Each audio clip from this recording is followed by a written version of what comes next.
សួស្តីបងប្អូនអរគ្នាបាទថ្ងៃនេះអត់សុខពេកបាទក៏មកធ្វើចង្ក្រានមួយបាទចង្ក្រានប្រើសាំងបាទហើយនេះគឺជាលទ្ធផលដែលខ្ញុំបានធ្វើបានបើសិនជាអត់ផ្ទះហើយយើងអាចដុតសាំងជំនួសបានបាទហើយចង្ក្រាននេះគឺចំណេញណាបាទសាំងតែបន្តិចដុតបានយូរណាប្រើងាយអស់ទេបាទអញ្ចឹងដើម្បីកុំឲ្យខាតពេលយូរបាទទៅមើលការធ្វើរបស់ខ្ញុំទាំងអស់គ្នាបាទអញ្ចឹងនេះគឺសម្ភារៈដែលត្រូវធ្វើបាទខ្ញុំមានម៉ូទ័រមួយម៉ូទ័រខ្យល់បាទនេះមានខ្សែភ្លើងម៉ូទ័រខ្យល់បាទម៉ូទ័រខ្យល់ប្រភេទនេះយើងចង់ប្រើប្រភេទណាក៏បានឲ្យតែបាញ់ខ្យល់បានបាទឲ្យតែអាចបាញ់ខ្យល់បានម៉ូទ័រ12វ៉ុលហើយយើងមានខ្សែភ្លើងមានឌុយអញ្ចឹងមកហ្នឹងហើយប្រាប់ជាប់មួយម៉ូទ័រហើយក៏មានដបទឹកសុទ្ធ2ដបហើយនឹងតាយ៉ូបាទតាយ៉ូខ្ញុំមានតាយ៉ូប្រភេទនេះបងប្អូនមានតាយ៉ូប្រភេទណាក៏បានដែរសំខាន់យើងអាចយកមកប្រើបានណាហើយឥឡូវខ្ញុំរៀបចំម៉ូទ័រសម្រាប់ចោះដបដើម្បីដាក់តាយ៉ូហើយយើងចោះដបបានដាក់តាយ៉ូបានបាទដើម្បីឲ្យខ្យល់វាចេញចូលពីដបមួយទៅដបមួយ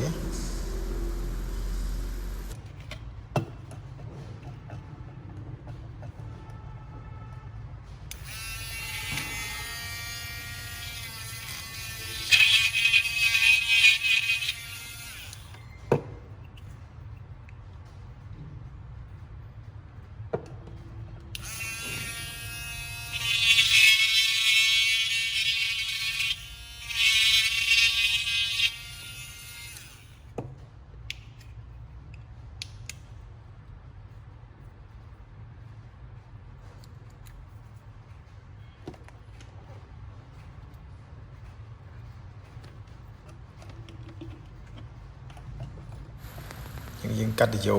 នេះយើងកាត់ឲ្យដល់បាតដបណា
យោនេះយើងកាត់មកជាហៀង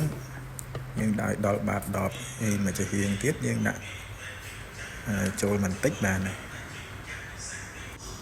ហើយចាំយើងបិទកាវឲ្យជិតណាបិទឲ្យជិតខ្យល់កុំឲ្យចេញខ្យល់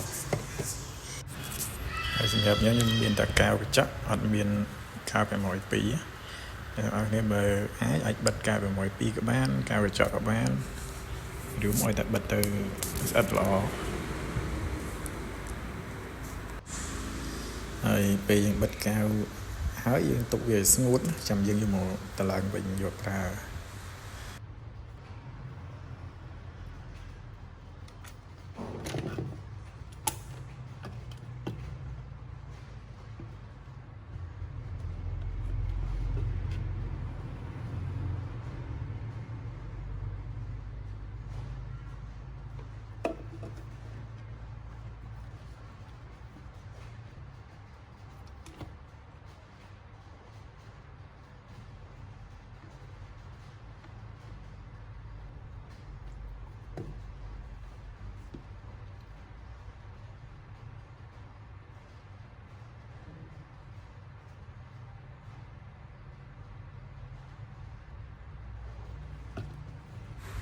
ហើយនេះយើងចោះ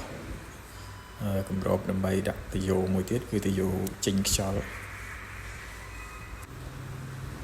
នេះគឺចេញខ្យល់ហ្គាសដើម្បីយើងយកមក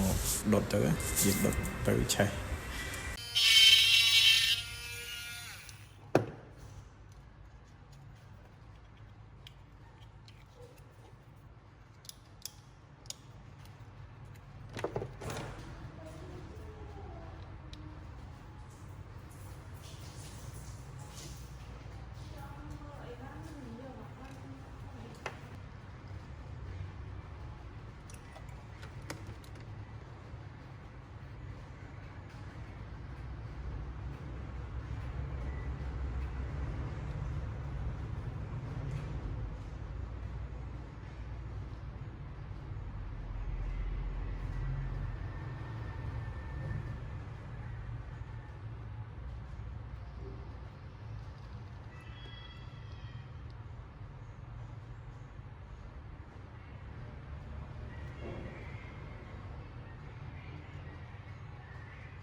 ហើយបន្ទាប់ពីយើងបិទកៅហើយយើងទុកឲ្យស្ងួតមួយរយៈហើយអញ្ចឹងយើងដល់ពេលយើងតឡើង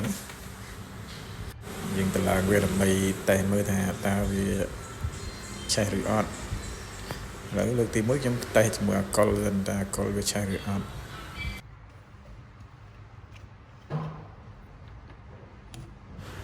បងប្អូនមើលយល់ទេបាទនេះខ្ញុំចាក់ទឹកចូលណាខ្ញុំមានតែសេនៅលើដបហ្នឹងមានដបទឹកនិងដបអាកុល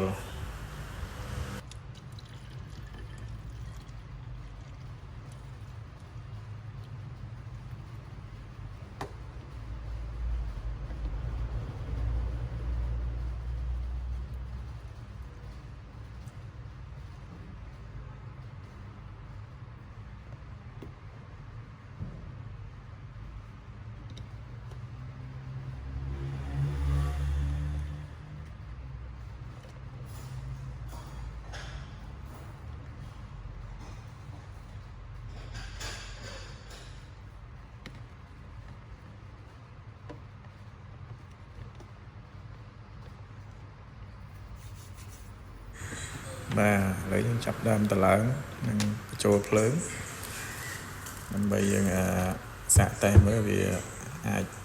មានភ្លើងអត់ហើយនេះគឺជា UPS របស់ខ្ញុំបានតឡើងវាខ្លួនឯងដែរនេះដូចជាគុយមួយជាគួរអញ្ចឹងហើយខ្ញុំមានដាក់ USB មានដាក់មូល volume variable ហើយមានមើលកម្រិតថ្មនៅប៉ុន្មានអញ្ចឹង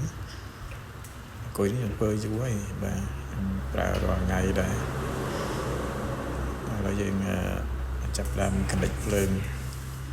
ចូល motor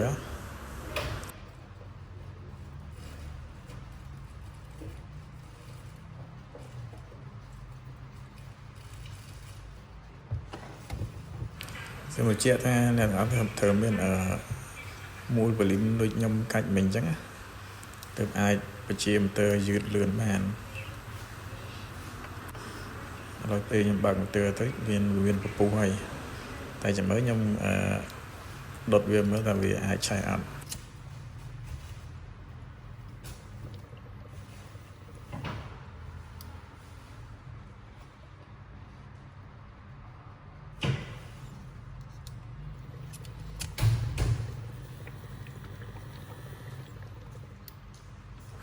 បាទអញ្ចឹងអត់ឆេះណាដាក់កុលអត់ឆេះទេឥឡូវខ្ញុំនឹងតេស្តយកសាំងខ្ញុំមកសាកម្ដងបាទឥឡូវខ្ញុំបានចាក់សាំងមកសាំងម្ដងខ្ញុំបានចាក់សាំងរួចហើយទឹកយើងប្រើទឹកហ្នឹងដែរណាប្រើទឹកដដែលតែយើងគ្រាន់តែដូរពីអកុលដាក់សាំងវិញ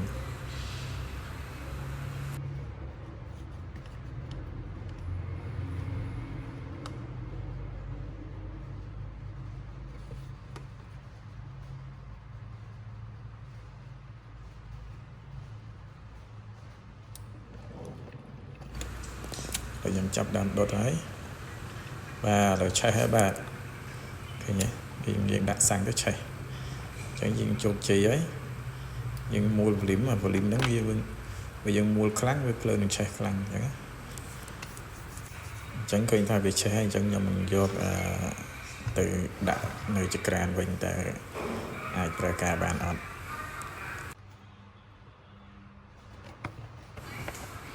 បាទហើយនេះគឺជាកូនចង្ក្រានរបស់ខ្ញុំបាទខ្ញុំនឹងឆ្នៃដាក់បញ្ចូលទៅយោទៅក្នុងកូនចង្ក្រានហ្នឹងបាទ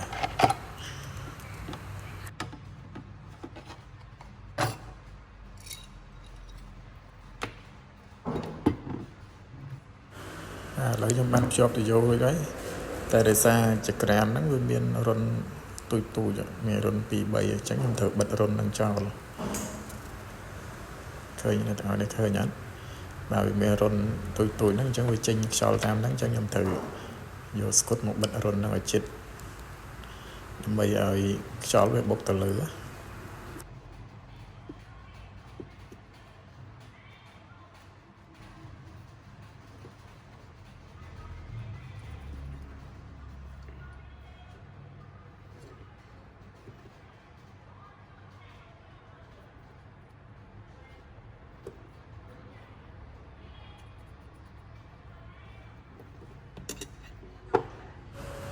ឥឡូវយើងចាប់ផ្ដើមដាក់ម៉ូទ័រចូលដើម្បីធ្វើតេស្តម្ដងទៀត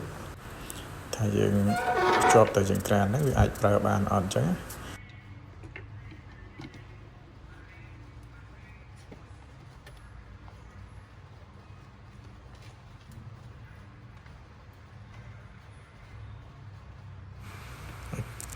ការតខ្សែនេះក៏យើងមើលដែរបងប្អូនណា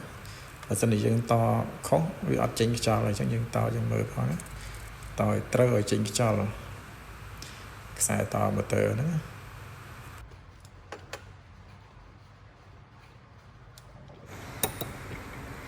បាទអញ្ចឹងឃើញតែឆេះបងប្អូនណាគឺឆេះដូចហ្គាសអញ្ចឹងតែប៉ុណ្ណឹងអាចប្រើការបានដែរអញ្ចឹងបងប្អូនណាដែលមានសាំងអាចប្រើអញ្ចឹងបានយើងប្រើអញ្ចឹងគឺចំណេញណាបងប្អូនយើងតំណាយើងមានតែសាំងដាក់បន្តិចទៅប្រើបានហើយយើងប្រើ volume អញ្ចឹងយើងអាចមូលខ្លាំងក៏បានចង់បានភ្លើងតិចយើងបន្ថយ volume មកគឺបានតិចឯនេះយើងមូលខ្លាំងក៏ឡើងខ្លាំងបាទស្រួលហើយបងប្អូនអាចសាកមើលបាន